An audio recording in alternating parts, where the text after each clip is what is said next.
Et on aurait pu parler de vos livres, Pichibanda, mais non, on va parler de vos spectacles. Merci d'être avec nous. Alors, 2 spectacles que vous avez écrits et que vous jouez. Un fou noir au pays des Blancs, vous l'avez joué plus de 1000 fois, celui-ci. Un fou noir au pays des Blancs a été joué plus de 1000 fois. Dans le monde entier. Dans le monde entier, en France, en Suisse, en Martinique, en Guadeloupe, en Polynésie française, Nouvelle-Calédonie, on va pas tous les faire, on va pas y arriver. Mais voilà. Vraiment, en tout cas, un succès mondial. En fait, c'est une leçon de vie puisque vous racontez votre exil, en fait, comment vous avez quitté la République démocratique du Congo, pourquoi, et aussi votre arrivée un peu brutale, on va dire, en Belgique. J'essaie de répondre en toute sincérité aux gens qui, lorsqu'ils voient des gens venus d'ailleurs, se posent à juste titre la question de savoir qui sont-ils, d'où viennent-ils, pourquoi ils sont partis de chez eux. Il y en a même qui disent quand est-ce que vous rentrez dans votre pays. Eh bien, répondre à ces questions-là, c'est ce que j'ai fait dans les spectacles Un fou noir au pays des Blancs. Ça tient un peu du one-man show, du conteur aussi. Comment vous vous définissez ? Moi, je laisse aux critiques le soin de me définir. Je sais que, depuis l'enfance, j'ai entendu ma mère me raconter des histoires. Les chansons que je chante là-dedans, c'est les chansons avec lesquelles ma mère nous berçait aussi. Et voilà, et puis je suis un ancien professeur aussi.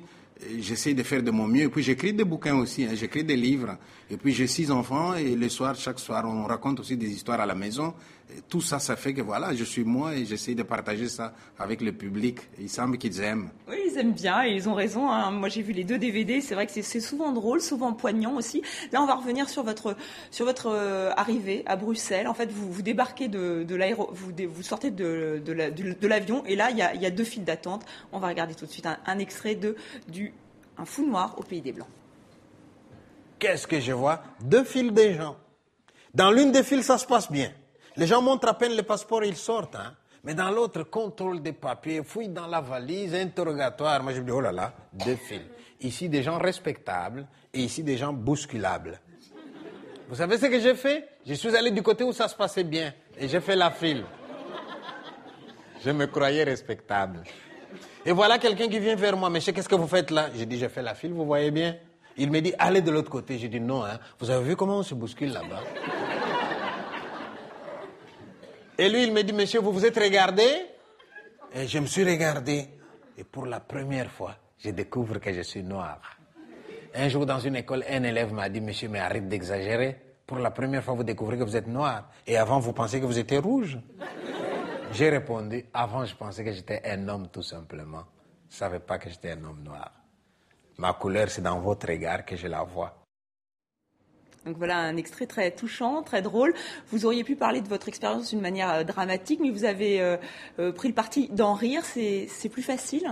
Il faut en rire parce que cet homme qui débarque à l'aéroport, c'est quelqu'un qui avait déjà un cheminement. C'est à 40 ans. Il est déjà cadre dans une entreprise. Et là, par hasard comme ça, il se retrouve au bas de l'échelle. Et toute la question, c'est de savoir, est-ce que je vais rester au bas de l'échelle ou est-ce que je peux remonter? Et moi, j'ai pris le pari de vouloir remonter. Et je ne pense pas qu'on va remonter si on reste dans la souffrance, dans l'agressivité. Il faut savoir tourner, il faut savoir sublimer sa souffrance. Et c'est ce que moi, j'ai fait. Donc, vous m'accueillez de manière bizarre. Et moi, je découvre que je suis noir en vous regardant. Et j'ai dit aux Européens, venez chez moi, je vous vois passer, mon fils à la fenêtre. Papa, viens voir un blanc qui passe. Ce jour-là, vous allez réaliser que vous aussi, vous êtes un homme de couleur. Et vous avez une très belle formule. Vous dites que vous êtes la voix des sans-voix, c'est-à-dire voilà, des exilés, des gens qui ont tout perdu. Oui, la voix des sans-voix dans la mesure où moi, aujourd'hui, par exemple, en Belgique, ils m'ont reconnu, ils m'ont donné une médaille. Je suis citoyen d'honneur de Brabant-Wallon. J'ai reçu la médaille d'officier de l'ordre de Léopold. Je sais tirer mon épingle du jeu, mais quand je regarde autour de moi, je vois des gens qui ne peuvent pas parler comme moi je parle. Alors à ce moment-là, j'ai dit, la petite tribune qu'on m'a donnée là, je vais parler pour eux. D'ailleurs, en tant qu'écrivain, je l'étais déjà. La voix des sans-voix, c'est lui qui parle au nom de ceux qui ne peuvent pas parler. Je ne pense pas que tout le monde a la capacité de pouvoir s'exprimer. Alors, puisque moi je peux m'exprimer, je parle pour les autres, plus pour moi. Et vous avez pu aller jouer ce spectacle dans votre pays natal, la République démocratique du Congo? Je suis allé au Congo sur le point de pied et j'ai joué ce spectacle dans la capitale. Je ne suis pas allé jouer dans la province d'où je suis parti. Et les gens ont aimé Et puis j'arrive toujours à m'adapter. Quand je vais au Congo, je ne dis pas exactement la même chose que ce que je dis ici. Quand je vais au Sénégal, je change tout le temps, je m'adapte.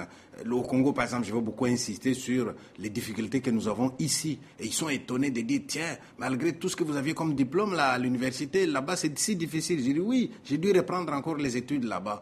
Ah bon? Alors ça, ils ne comprennent pas. Il faut vivre ça pour comprendre.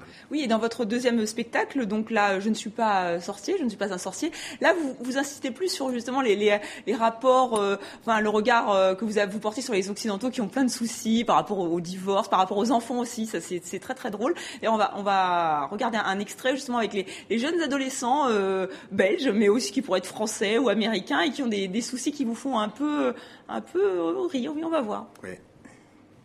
On sonne à la porte. Je vais ouvrir. Cette fois-ci, c'est une fille européenne qui vient.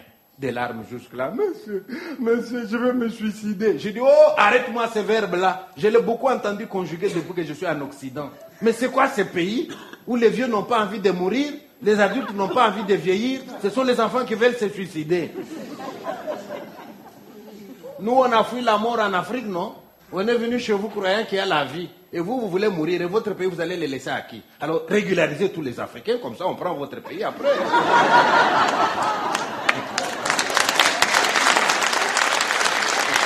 Parfois dans la salle. Mais oui, ça fait réfléchir, parce qu'en même temps, c'est une manière de dire que moi, l'Africain qui vient chez vous, je ne viens pas les mains vides. J'apporte une petite valise. Même si dans la valise, il y a ma bonne humeur, dans la valise, il y a ma sagesse que j'apporte, et j'aime bien confronter avec votre vécu ici. Vous vous imaginez quand je vois tout ce que nous, on endure là-bas, et puis tu vas voir une fille qui dit, je vais me suicider. Pourquoi tu veux te suicider? Ma maman ne veut pas que j'aille dormir chez mon copain. Tu as quel âge? J'ai 15 ans, mais je me sens prête. Hein? Mais moi, je me souviens que quand j'étais élève à l'internat, c'était avec les Belges, hein, eh bien, on était renvoyé de l'école pour une lettre. Hein. Oui, c'était autre chose. Oui, voilà. Mais je ne sais pas si on n'aura peut-être pas le temps de voir si vos enfants sont tout à fait d'accord avec vous. Mais il y a vraiment cette volonté de débat, puisqu'à chaque fois, à la fin du spectacle, vous allumez les lumières et là, on vous voit en train de dialoguer. Vous avez vraiment envie de discuter, de dialoguer avec votre public. Je pense que c'est par modestie aussi que je le fais et en toute sincérité, j'ai envie de dire qu'au moment où je viens, je ne viens pas donner des leçons aux Européens. Mais s'il vous plaît, laissez-moi vous dire ce que je pense. Et si vous n'êtes pas d'accord avec moi, séance tenante, je redonne la parole au public et ceux qui ne sont pas d'accord, ils me le disent. Et je vous signale que je vais parfois jouer dans des milieux difficiles où vous avez des gens qui ne veulent pas accueillir les gens qui viennent d'ailleurs. Mais quand je leur donne la parole, vous sentez très bien qu'ils ont évolué au cours de mon spectacle. Alors là, ils me disent, monsieur, des gens comme vous, il y en a beaucoup parmi les gens qui viennent d'ailleurs. J'ai dit, mais comme moi, parce que vous m'avez donné la chance de vous parler, laissez les autres vous parler, vous allez vous rendre compte qu'il y a des gens bien aussi parmi eux. Donc, discuter avec les gens, pour moi, c'est une nécessité. Je ne me vois pas faire un spectacle où je sors, je parlais tout seul. Non.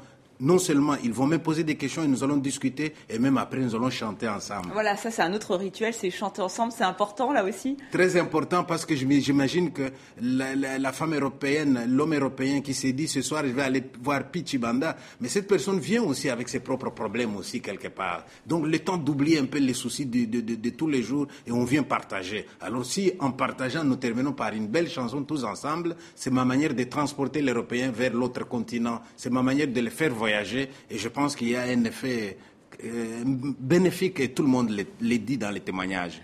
Merci beaucoup Pichi Banda et j'invite tous nos téléspectateurs à aller sur votre site, hein, comme ça ils verront si vous passez par chez eux et puis surtout on voit votre petite famille qui est très importante dans votre spectacle, donc c'est chibanda.be, voilà, comme Belgique. De la Belgique.